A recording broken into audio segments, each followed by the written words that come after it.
Bonjour ou bonsoir amis du trading, c'est Denis 10 de Pépitor. On se retrouve comme toutes les semaines pour notre petit débrief sur les cryptos. Donc cette semaine, on passera en revue le Bitcoin, l'Ethereum, le Solana, l'Atom, le Phantom, l'eGold, l'Avax, le Luna, le Sand et le DOT. Voilà, donc on commence tout de suite avec le Bitcoin. Bitcoin en vue weekly avec le premier bull run fin 2017 qui nous donne le premier support résistance aux 20 000 $. On casse ensuite ce support la semaine du 14 décembre et le cours passe de 20 000 à plus de 60 000 $ et on peut identifier dans cette hausse trois paliers, un palier vers les 30 000 $, un palier à 40 000 et un palier à 60. Donc on vient à l'actualité, on voit qu'actuellement on est en train de travailler ce palier à 40 000 $. On a eu une première chute où on est allé chercher ce palier des 30 000 $, mais les acheteurs sont rentrés avant. Un beau rebond.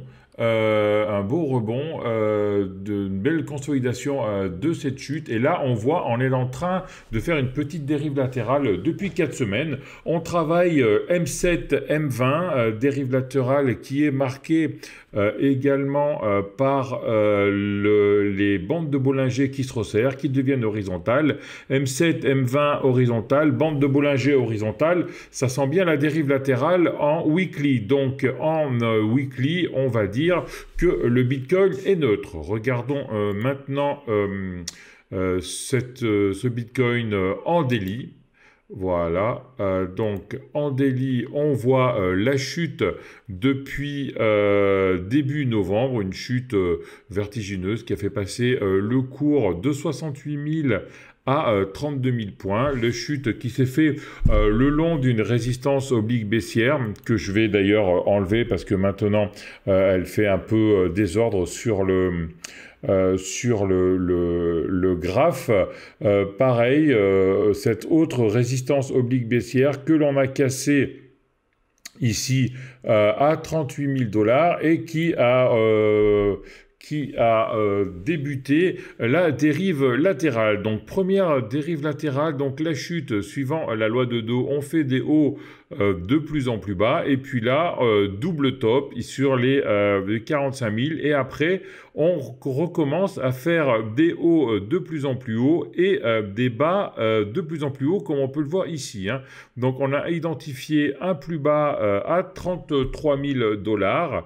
On avait identifié un deuxième plus bas ici que maintenant je vais enlever et on voit que là on est en train de travailler une zone que j'avais mis en pointillé de septembre 2021 sur les 40 000 $. On voit que ça a réagi pas mal cette semaine. Donc la chute depuis novembre, on est allé ensuite rechercher la M200. M200 pour les trend followers, je vous rappelle que c'est la limite entre un trend haussier et un trend baissier, venu bloquer sur cette M200, on ne l'a même pas méché, hein. Donc là, je mets une résistance sur les 48 300 points qui est la M200. Quand on repassera cette résistance, on refera un haut plus en plus haut et là, on reprendra vraiment un trend haussier. Pour l'instant, c'est haussier, mais assez timide tout de même. On va quand même tracer cette petite tendance haussière. Voilà. Alors on essaye de prendre le plus de points possible. Voilà. On va tracer le clone pour tracer le canal haussier court terme. On voit que ça match exactement, hein. Voilà, donc les contacts en bas, 1, 2, 3, 4, 5, plus une petite, encore 5 petits contacts ici, et un contact en haut, hein. Donc, On va garder quand même ces 45 000 points, 45 000 points qui étaient le range que l'on a connu fin d'année 2021, début d'année 2022, où les cours ont oscillé entre 45 et 52. Donc, on voit en plus là que ça a rebuté sur ce cours le 10 février. On a rebuté une deuxième fois le 2 mars. On est venu mécher ici il y a 2 semaines et après on est retourné vers le bas. Donc, trend haussier très léger, canal haussier court terme. À surveiller donc. Franchissement de la M200 pour aller rejoindre le haut de ce canal vers les 49 000 points. Mais pour les investisseurs long terme, ce sera vraiment le dépassement des 52 000 points qui donneront un retour de trend haussier. Maintenant, pour les court-termistes, on voit qu'on a méché aujourd'hui cette M20, on voit que l'on est sur la zone de résistance résistance et de support que l'on avait identifié lors de la première vague de hausse ici. Voilà, on voit que c'est celle-là à 40 000 $. On voit qu'on n'arrive pas à sortir du haut sur le haut de cette zone, donc on est vraiment en latéralisation ici. On est neutre, hein, c'est légèrement haussier, mais neutre. La M7 qui monte vers une M20 descendante, la M20 qui dans les prochains jours va s'aplatir, et la M7 qui va continuer à monter. Surveillez ici le possible non-croisement baissier. Si jamais la M7 va vers la M20 et change de direction, on ne rejoint pas le haut du canal. Si on ne rejoint pas le haut du canal en milieu de ce canal, on viendrait casser donc ce canal inférieur. Intéressant de rentrer maintenant, pourquoi pas. On peut essayer de placer un ordre vers les 40 000 points et pour aller rejoindre les 50 000. Donc un trade intéressant. On est en train de travailler ce bas de canal. Donc au prochain contact, ça peut être intéressant de rentrer. Attention quand même que la M7 ne soit pas descendante comme je vous avais dit précédemment. On va passer maintenant sur l'Ethereum. L'Ethereum en weekly, c'est un peu la même histoire que le Bitcoin. Bull run fin 2017, début 2018. L'hiver des cryptos, on recasse ça début 2021. On passe de 1400 à 4000 $ et on identifie des zones lors de ce mouvement. On voit que on est allé rechercher une zone autour des 2000 $ ici et là on travaille M7, M20. Par contre, attention, si jamais cette semaine on fait une bougie rouge, ce sera non-croisement baissier. La M7 rejoint la M20 et la M7 partirait vers le bas avec une bougie rouge. Et on pourrait alors repasser sur une nouvelle jambe de baisse. L'Ethereum n'est pas si haussier que le Bitcoin actuellement. Si on regarde ça en daily pour peaufiner un peu tout ça, on voit donc, on identifie la chute depuis le mois de novembre 2021.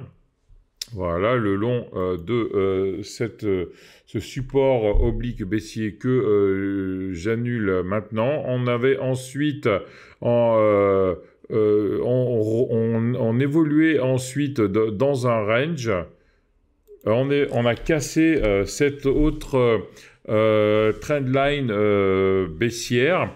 Et là, on voit que on est haussier en daily. On fait des hauts de plus en plus hauts et des bas de plus en plus hauts, mais c'est quand même encore timide. Comme d'habitude, comme depuis plusieurs semaines, comme le Bitcoin, on vient buter sur cette M200. Hein. Donc faites attention, tant qu'on est en dessous de cette M200, on n'est pas haussier. Pour l'instant, on est encore en train de digérer la hausse de novembre à janvier et on pourrait bientôt repartir sur un trend haussier, mais là pour l'instant rien ne nous dit ça, hein. On pourrait aller rechercher la résistance oblique haussière à 2700 points avant de repartir vers le haut. Donc là on note possible achat intéressant quand on casse les plus hauts à 3500 ou alors achat sur la touchette, sur cette résistance oblique haussière pour aller rejoindre cette M200. Mais sinon, pour les investisseurs moyens et long terme, on est à plat, rien à faire sur l'Ethereum. Si on regarde le Solana maintenant, alors le Solana, comme le Bitcoin et comme l'Ethereum, on a eu une longue vague, un long trend baissier ici dans un canal. Je vais maintenant enlever ce canal. On va simplifier un peu les graphes parce que depuis le mois de janvier, on est en range, un magnifique range entre 80 et 125 $. On est chapeauté par la M200. On n'arrive même pas à rejoindre encore cette M200. Tentative ici avec un excès haussier, mais on est revenu dans ce range. On est en train, depuis une dizaine de jours, de plafonner au niveau de la baisse et de la hausse. On est entre 98 et 110 $, donc rien de bien folichon en ce moment sur le Solana. M7 qui revient horizontal, M20 qui devient horizontal, en range, dessous la M200 qui est plate, les bandes de Bollinger qui sont plates, RAS, rien à dire sur le Solana. Donc, si on descend un possible achat sur les 81 € sera une belle entrée, ou alors en dépassement des derniers plus hauts, 143 $, et qui correspondrait à la M200. Bien sûr, hein, excusez-moi, hein, pour la résistance, c'est des dollars, c'est 80 $. Mes graphes, ils sont tous en dollars. Passons sur l'atome maintenant, donc l'atome de l'écosystème Cosmos, qui était en train d'haussier. C'était l'un des seuls qui était en train d'haussier moyen long terme. On voit que là, refus de la M200 3 fois. Là, on fait des hauts de plus en plus bas. Donc, on est en train de baissier. La M200 est baissière, la M20 est baissière, la M7 est horizontale. On est venu faire un double bottom là sur les 23 $. Et on n'arrive pas à décoller de ces 23 $. On est entre 23 et 25 $, et probablement on va attendre la M20 ici, et on verra ce que les cours donneront sur le contact avec cette M20. Attention, la M7 monte, la M20 descend, possible non-croisement baissier, à suivre donc par la suite, mais là aussi, dérive latérale actuellement, hein. On a 1, 2, 3, 4, 5, 6, 7, 8, 9, 10 séances à plat. Donc la M20 va bientôt s'aplatir. Si la M20 s'aplatit et si la M7 croise la M20 plate, on partira en trend haussier pour aller rejoindre la M200 à 30 $ et les derniers plus hauts à 35 $. Par contre, si on part avant, on aura cette M20 descendante. La M20 n'aura pas le temps de devenir horizontale, donc on risque probablement un non-croisement baissier M7, M20 pour aller rechercher les 22, et dans le cas de cassure des 22, on pourrait aller rechercher les 20 $.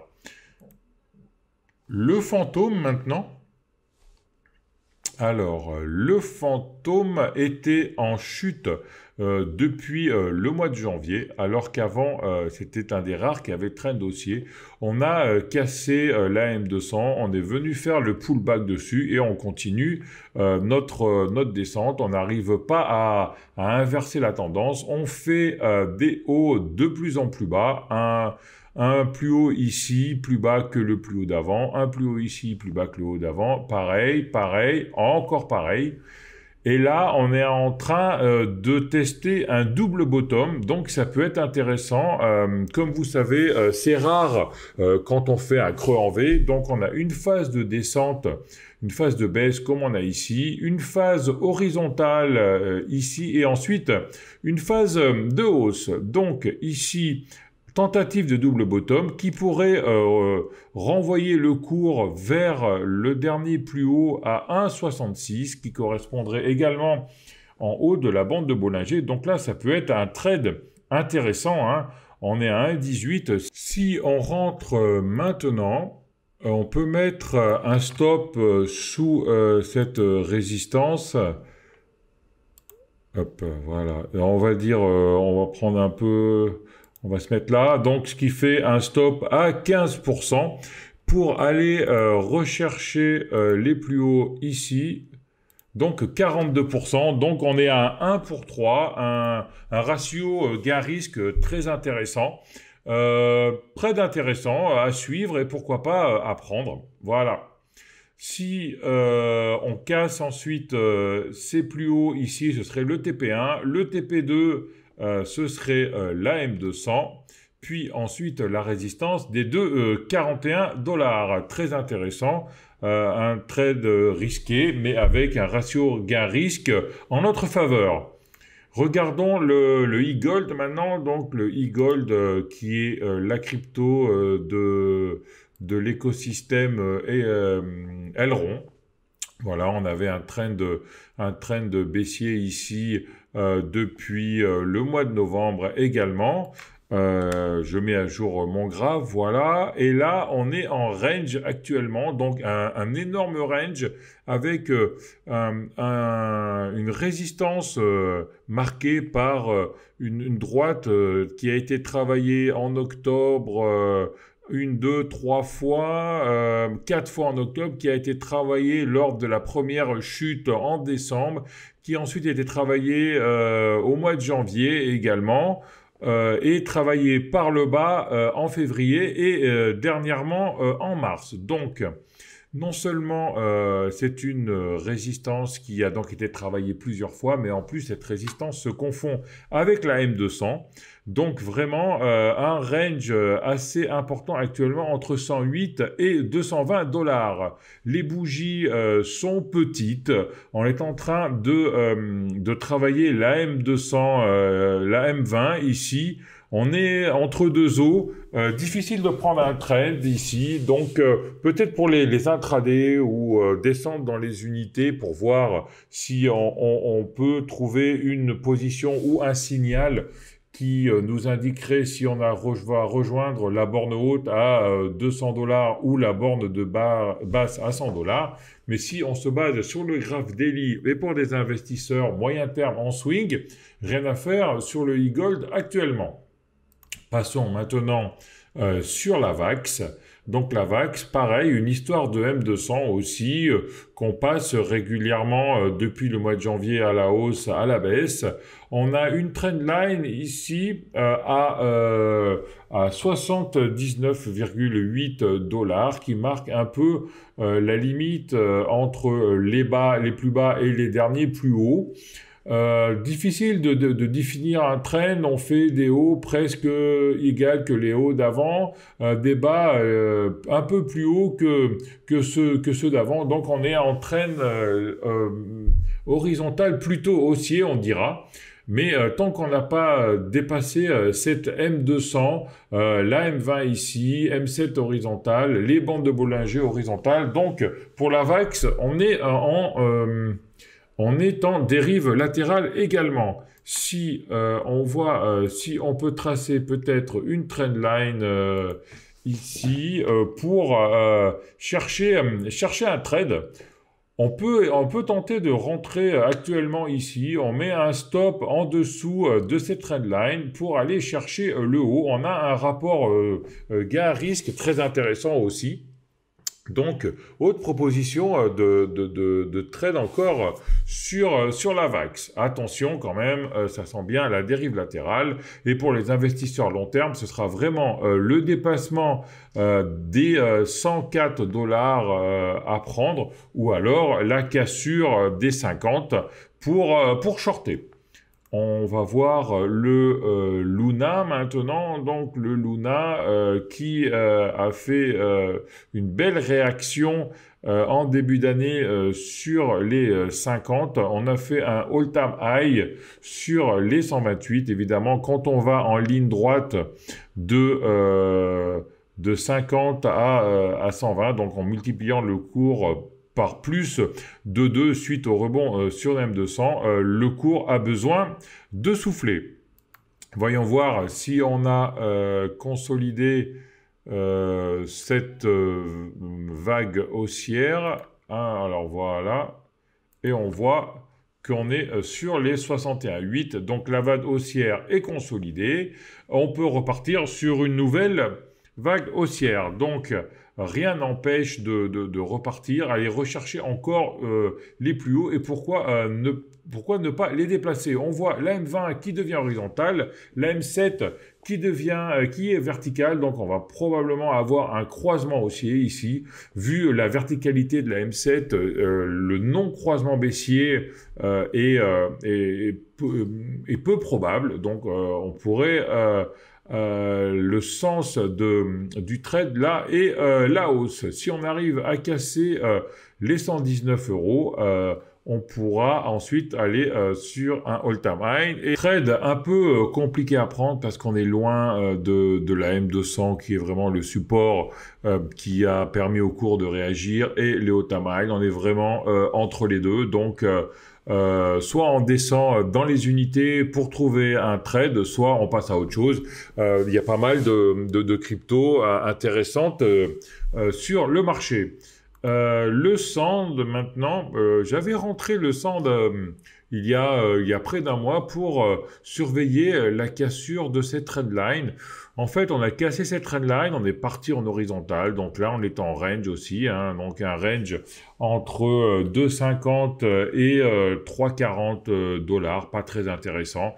On peut peut-être faire un achat sur le bas de range ici à 2,50 pour aller rejoindre les 3,80. Par contre, en cas de cassure des 3,80, retour du trend haussier et ça va aller très vite. On pourra aller rejoindre les 5, puis ensuite les 7, et enfin aller chercher les plus hauts à 8,50. Donc pour l'instant, rien à faire sur le Sand, juste peut-être un achat sur support à 2,50 ou sur cassure à 3,80.